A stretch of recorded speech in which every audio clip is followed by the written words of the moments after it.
talk about information overload, but there's like a moral obligation to consume that information. It's like some new issue comes out, the tariffs or whatever. Well, I need to read 5 articles on this. It's like my duty as a citizen. It's also my moral duty as a human to understand every single thing that the government does or that happens in culture so that I can comment on it intelligently, because that's my responsibility. Do you see people like carrying this burden with them?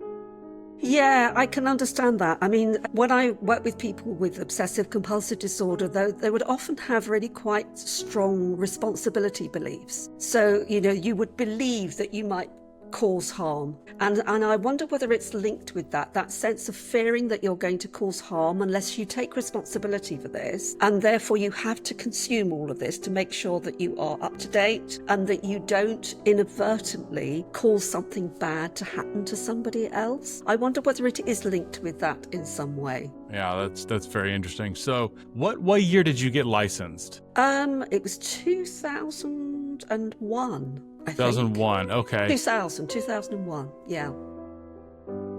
I am assuming like you got a good education and clinical psychology seemed like it was focused around mental health and helping people. Was there a period of time where you're like, something seems to have shifted? I can't quite put my finger on it, but something's different, something's changed, something's off. Like, what's going on here? Did you have kind of one of those moments? Yes, I did. And actually it was after I had retired. I mean, just to explain a little bit about the work that I did, Brian, because I think that helps to put it in a context.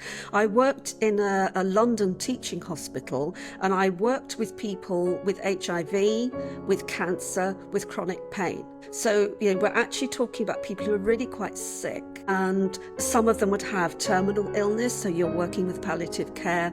I worked with, because it was an inner city hospital, I worked with an enormous number of refugees. So I've worked with people from across the world, people from war zones in particular, and I've seen real suffering. I have seen, I can't honestly, hand on heart, I don't think any of the clients I saw actually came to me to talk about racism. That was the last thing on their mind. They were escaping some terrible experiences, perhaps in Rwanda, genocide, really, really terrible experiences. And they'd come to the UK for sanctuary and they wanted help to deal with the psychological pain that this had left them. Okay, so having seen that and witnessed that, how extraordinarily, these people are full of grief and full of sadness and full of pain, physical and psychological.